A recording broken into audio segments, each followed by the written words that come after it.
Assalamualaikum Sur, balik mana ning channel Kurniawan Konyeng.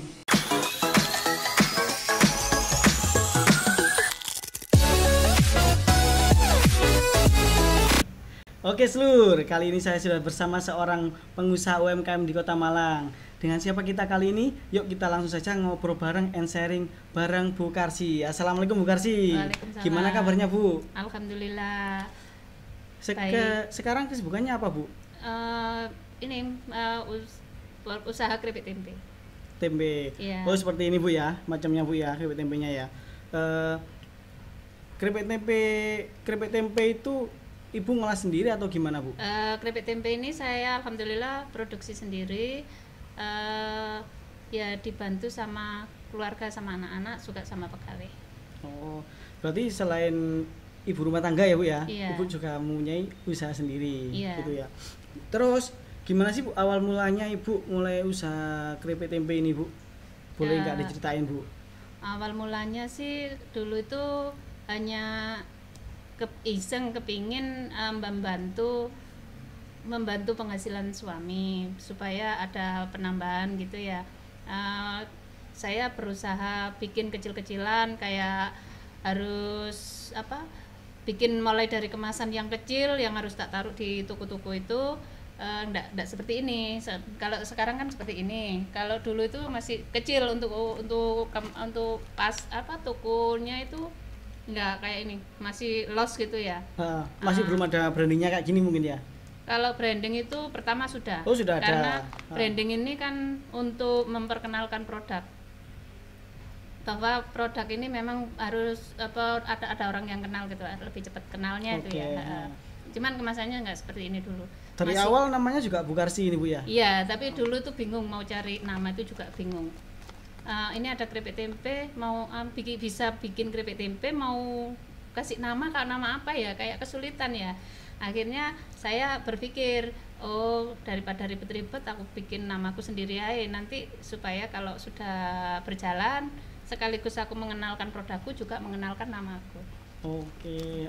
Terus kata Ibu tadi kan membantu perekonomian suami. Lah, suami itu kerjanya apa Bu? Apakah juga jualan tempe? Oh, jualan tempe. Dari bapaknya ke tempe, kalau saya ke keripik tempenya.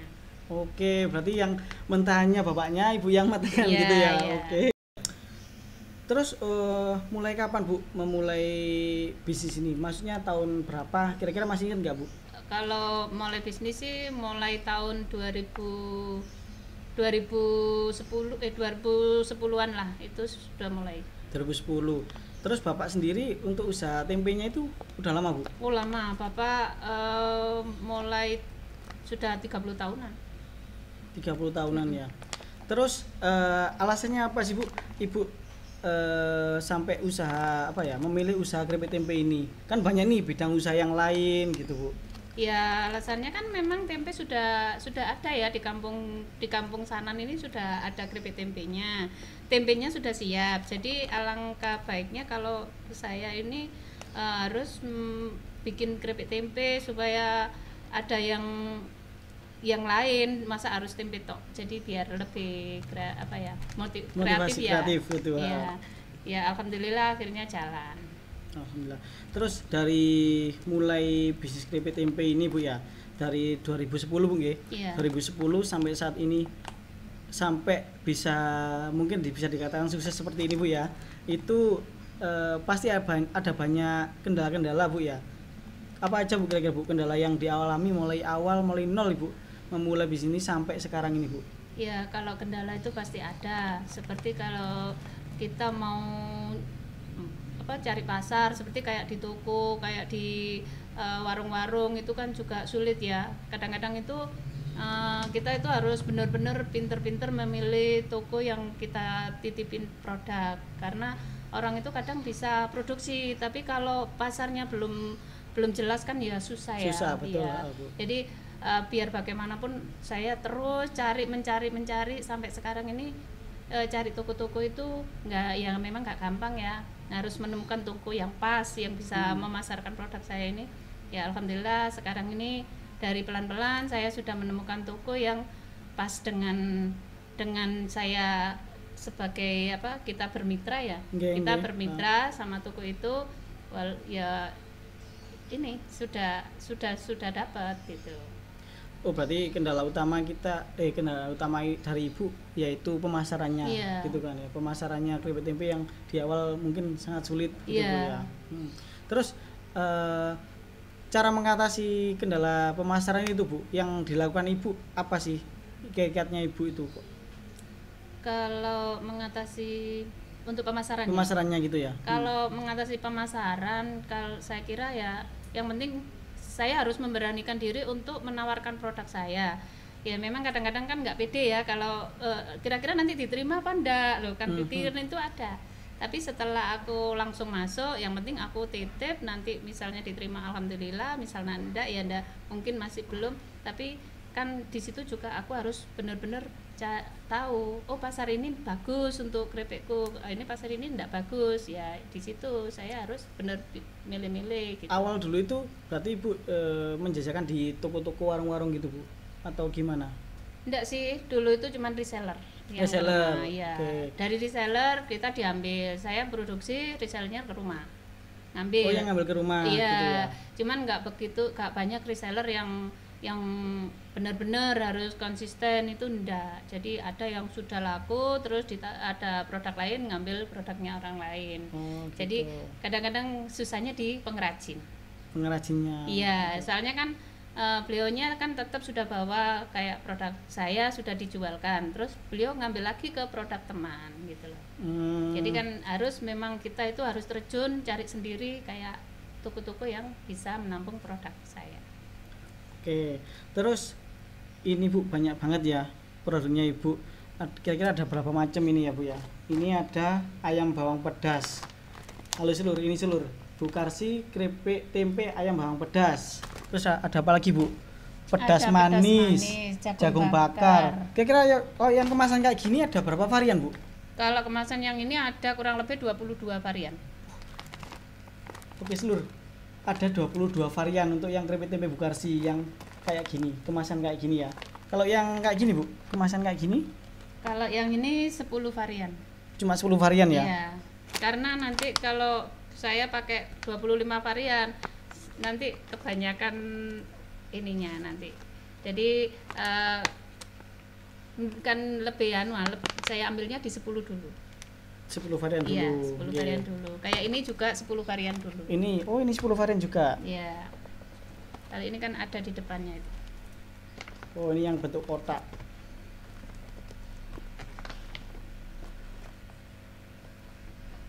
Ini juga 10 varian, Bu ya? Iya. Ini ya? Oh, dalamnya juga ada plastiknya.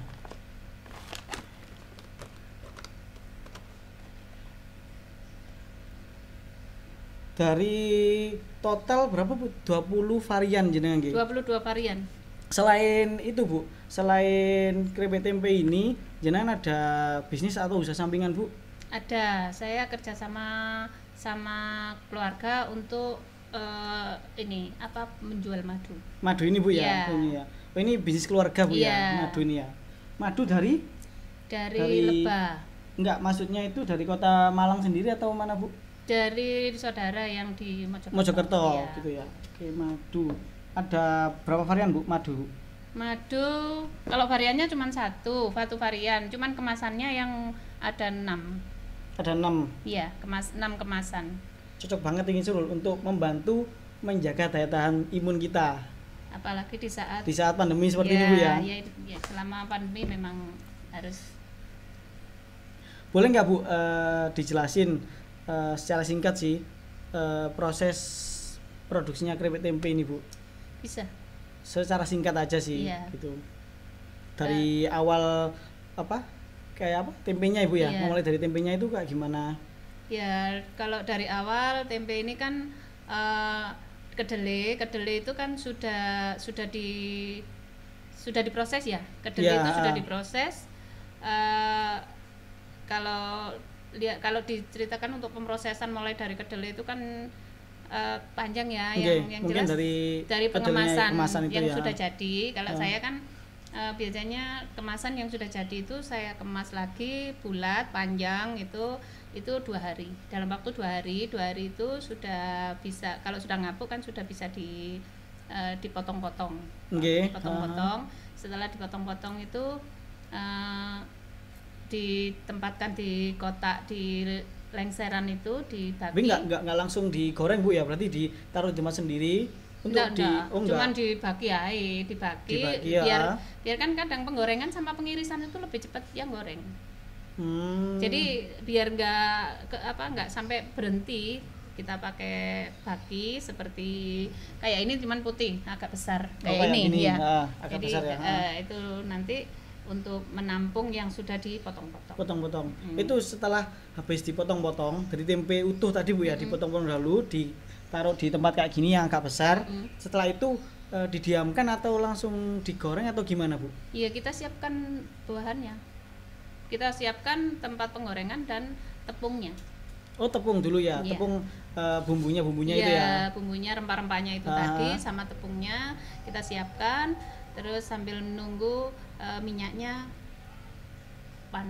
mendidih, panas. Oh, berarti habis dipotong-potong bisa langsung digoreng aslinya Bu ya, gitu ya. Oke. Kalau sudah minyaknya itu sudah panas, baru kita mulai proses ya. Gitu ya. Setelah penggorengan, proses pendinginannya itu berapa lama Bu? Kalau untuk pendinginannya sih sebenarnya enggak terlalu lama, tergantung cara kita proses. Kalau kita proses itu dengan apinya yang cukup sedang, terus minyaknya juga panasnya sedang, setengah jam itu sudah bisa dikemas. Setengah jam lama, iya. Itu pun nggak pakai spinner. Oh, nggak pakai spinner Bu ya? Enggak, karena kan rentang remuk toh. Kalau ini. Oh, kalau spinner itu rentang remuk. Iya. Oh, kan gitu. Memang enggak bisa. Jadi kita mainnya di penggorengan itu harus benar-benar memakai teknis gitu. Manual Bu kasarannya gitu ya, iya. Pakai manual ya. Jadi tapi kalau ngirisnya motongnya sendiri itu manual. Iya. Pakai tangan. Oh, gitu ya. Terus untuk produknya Ibu ini sudah masuk di toko atau tempat oleh-oleh atau supermarket di mana aja Bu? Di Malang maupun yang di luar Malang mungkin Bu? Alhamdulillah sampai sekarang ini keripik saya sudah masuk kalau di Malang ada 3 toko. Ada di oleh-oleh Batu.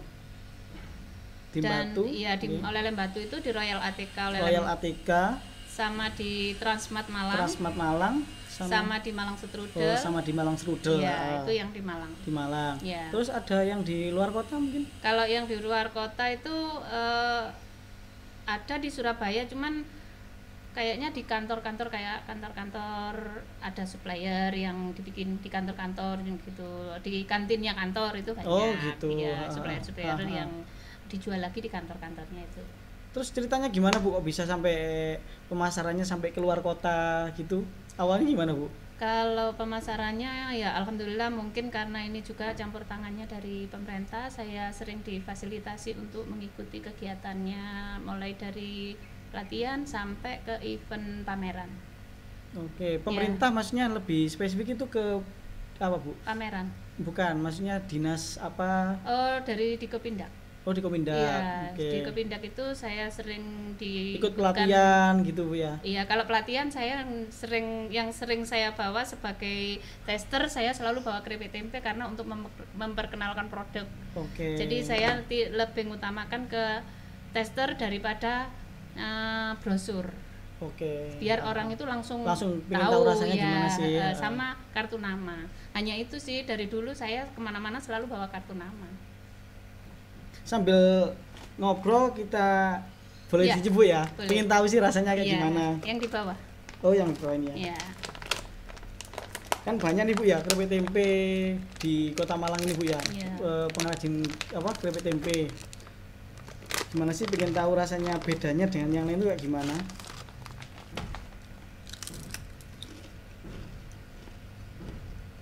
Tipis banget Bu ya, renyah gitu ya. Alhamdulillah kalau keripiknya renyah. Sebenarnya keripik itu sama Mas. Nggak ada yang mana yang keripik ini enak, yang ini enak, enggak. Sebenarnya sama. Kita satu kampung pakai bahan yang sama. Dari kedelai juga yang sama. Dari semuanya sama.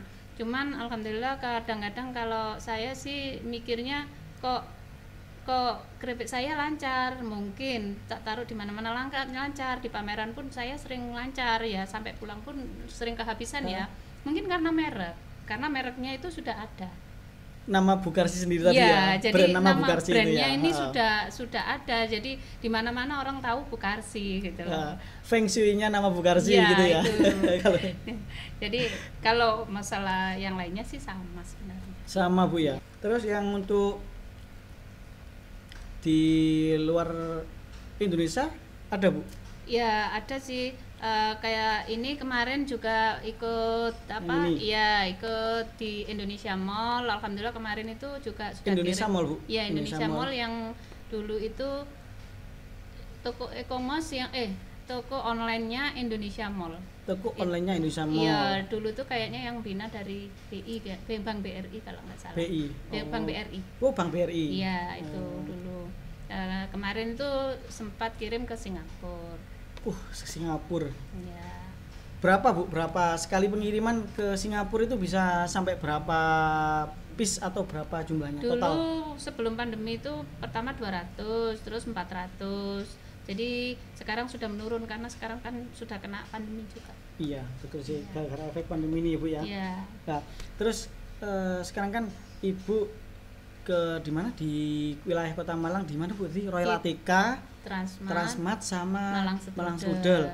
Lah, siapa tahu di yang nonton video ini pengen atau pengusaha yang sudah apa Bu? Pengusaha keripik-keripikan yang pengen masukkan produknya ke tempat oleh-oleh itu, yang Ibu sudah masukkan itu syaratnya apa aja Bu? Kayak di Royal Attica, Transmart, kayak Malang Sudel gitu. Syaratnya sih cuman BRT guys. Maksudnya syaratnya masuk itu ada syaratnya khusus nggak Bu? Untuk masuk itu syaratnya apa aja? Sih, misalkan gampang. Kayak aku Bu ya, aku supplier apa ya, keripik singkong lah. Yeah. Aku pengen masukin ke tempat oleh-oleh. Nah, dari pengalaman Ibu Karsi itu syaratnya apa aja untuk memasukkan produk tersebut? Yang penting itu nomor siji bagiku, yang penting beliau mempunyai, kayaknya teman saya mempunyai produk seperti aku mempunyai produk ini ya kan, dianggap produk harus yakin dengan produknya ini bagus gitu aja ya. Nomor siji kita harus pede dengan produk kita, yang penting itu ada perizinan yang seperti BRT, minimal BRT Bu?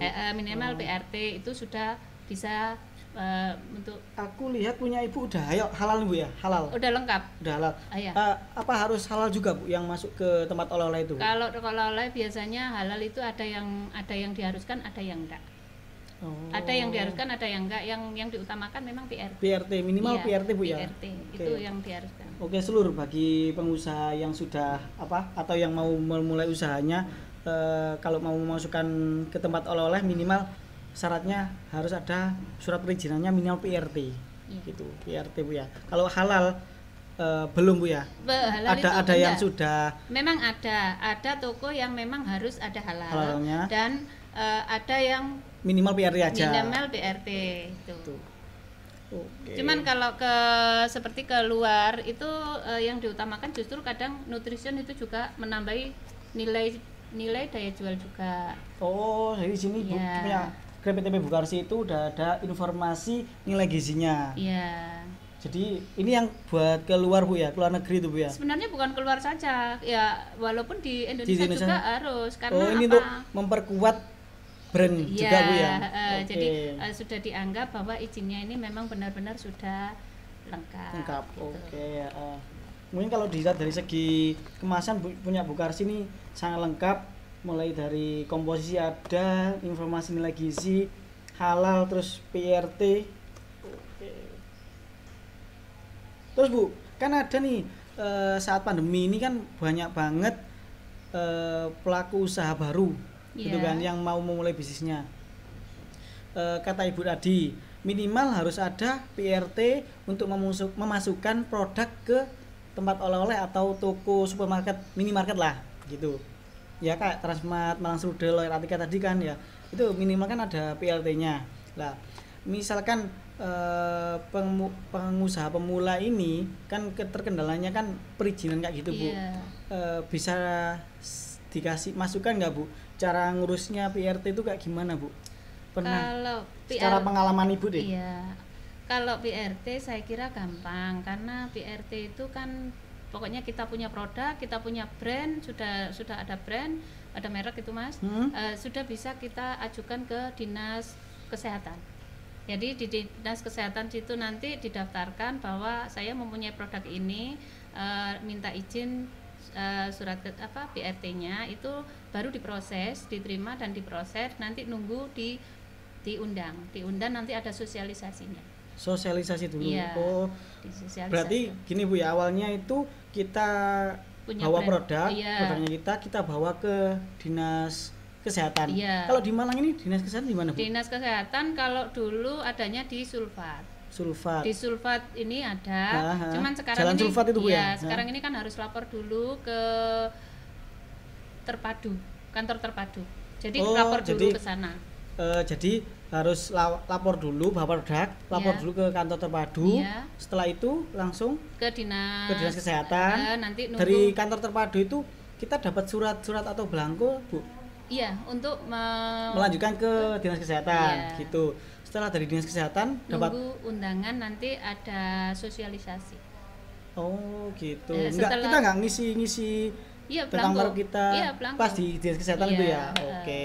Nah, nanti di situ ngisi belangko, nanti ada sosialisasi sebelum ada sosialisasi itu biasanya dikunjungi dulu tempatnya. Oh, berarti sebelum sosialisasi Iya. pihak dinas kesehatan kita berkunjung ke Iya, rumah kita. iya. Oh, ke Untuk- tempat produksi kita mungkin Bu Iya, ya. untuk Ah. disurvei tempatnya, apa benar punya produk, apa memang belum masih mau punya, itu dilihat dan dilihat kesehatannya itu sudah memenuhi syarat apa belum. Setelah itu Bu ya, habis dari misalkan nih lolos, Ya. habis dikunjungi audit ke tempat atau ke rumahnya produksi, Ya. terus setelah itu udah lolos, itu langkah selanjutnya Biasanya setelah lolos itu sudah dikasih ada sertifikat belum, nunggu lah kalau sertifikat. yang sosialisasi tadi Bu, Sosialisasi itu kan ya tentang kesehatannya itu tadi. setelah habis dari produksi Iya, langsung sosialisasi iya, gitu ya. Iya. Oh, Jadi nanti sambil nunggu sertifikatnya jadi. Iya. kira-kira berapa lama Bu sertifikat halal ini jadi Bu? Kok halal? Sorry, sertifikat PIRT. Kalau dulu itu karena dulu sama sekarang beda loh Mas. Pengurusannya juga beda, terus Iya. caranya juga beda. Kalau dulu saya itu 3 bulan. 3 bulan. Ya, 3 cuman bulan. kalau nomor PRT-nya itu setelah diaudit sudah langsung Oh, sudah dikasihkan. langsung ada ya surat ya. sementara mungkin ya. Ya, Oh. jadi itu sudah bisa untuk Bisa operasi. untuk operasi. Ya. Oke. Berarti surat sementara itu bisa untuk misalkan pengen masukkan produk ke tempat oleh-oleh sudah bisa Bu ya, pakai surat Iya, PIRT sementara itu iya. ya. Oh. Terus dari surat sementara itu sampai ke surat yang asli 3 bulan Bu ya. Iya. Kalau dulu, kalau sekarang Kalau sekarang saya kurang Kurang tahu. tahu, Bu, ya? Kalau sekarang kan kalau saya kan tinggal perbaikan ya. Lapor bahwa ini sudah mau expire, sudah mau kadaluarsa, jadi perbaruan. Hanya perbaruan. Surat PRT itu ada Perbaruan. nomor kadaluarsanya. Iya. Jadi Berapa tahun, Bu? 3 tahun. 3 tahun, 3 tahun. Harus. 3 tahun kita langsung memperpanjang lagi Iya. gitu ya. Tapi untuk memperpanjang itu caranya sama seperti yang pertama atau gimana? Enggak. Cuman kita bawa sertifikat asli sama fotokopi sama merek tadi itu dibawa ke sana, itu tinggal ngisi belangko, nanti sudah berapa 1 bulan sudah diganti yang baru karena nomornya harus ganti baru. Oh gitu. Iya, dipermudah kok kalau Nggih, untuk PRT itu. Biayanya? Enggak, gratis kita. Sama sekali nggak ada biaya gratis Enggak berarti ya. ada, iya. Kalau untuk halal Bu? Kalau halalnya? untuk halal itu masih ya gratis kalau kita dibiayai ada fasilitas dari dinas. Oh, Masih sama gratis, gratis juga ya. Ya, nutrisi itu juga gratis juga. Oh gitu. Semuanya gratis saya, alhamdulillah gratis semua. Oke Bu, ntar mungkin kalau untuk yang bahas tentang halal sama nutrisi kita bisa ngobrol lagi Bu lain waktu ya. Mungkin untuk PRT cukup jelas. Misalkan ada kawan-kawan atau pengusaha pemula yang pengen memasukkan produknya ke tempat oleh-oleh, minimal PRT. Ya, langkah Sudah bisa. langkah bagusnya kalau ada halal juga. Halal juga untuk memperkuat gitu Bu ya. Iya, Oke. lebih. Terus ada nggak sih Bu saran-saran dari Bu untuk para pengusaha pemula atau pengusaha yang sudah berjalan, kan di masa pandemi ini kan apa Bu ya, kasarannya omset atau pemasarannya merosot banget gitu loh Bu. Saran-sarannya buat teman-teman dari Ibu gimana Bu? Kalau saya sih ya ya dibuat saran ya saran, kalau dibuat motivasi mungkin motivasi ya. Kalau saya sih gak harus mengandalkan kita ini harus berusaha berjuang di keripik tempe saja, enggak, kita harus cari inovasi yang lain, cari terobosan-terobosan yang lain supaya kita tetap bertahan gitu. Jadi ya contohnya kayak keripik tempe misalnya, keripik tempe ini kok sudah sering sering orang itu tahu ya, aku berarti harus cari bagaimana cari produk keripik tempe yang lain gitu. Maksudnya kayak seperti kemasannya inovasi. gitu ya? Bukan. Keripiknya. Oh. Keripiknya. Oh, berarti aku ini harus bikin keripik yang lain supaya ada pasar baru lagi. Maksudnya misalkan contohnya Ibu udah keripik tempe terus mau produksi keripik-keripik yang lain gitu ya. Oke.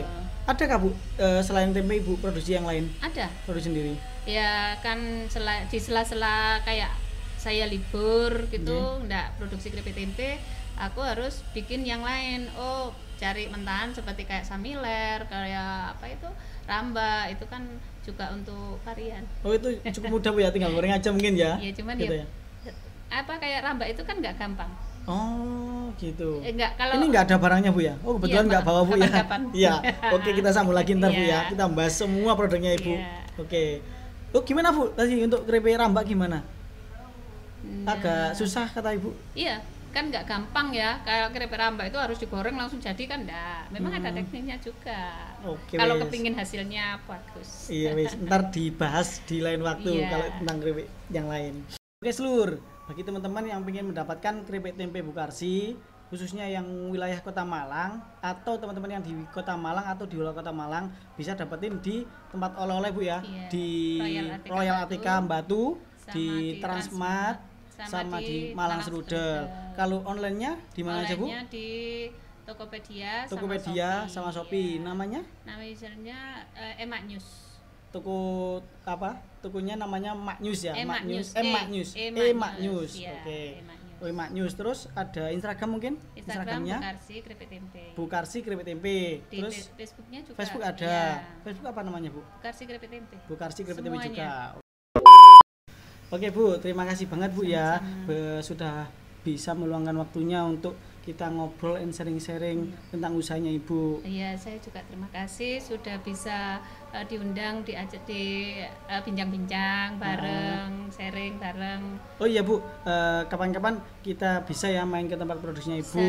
Kita pengen tahu sih lebih detailnya proses produksinya Ibu, mulai dari nol sampai kemasannya bisa cantik-cantik seperti ini. Sekian dulu video dari saya Slur. Mudah-mudahan video ini bermanfaat dan dapat menginspirasi bagi teman-teman semuanya ya. Kalau suka dan ngerasa bermanfaat sama video ini, bolehlah kasih like, komen, share, dan tentunya subscribe. Sampai jumpa di video selanjutnya Slur. Wassalamualaikum warahmatullahi wabarakatuh. Salam konyeng.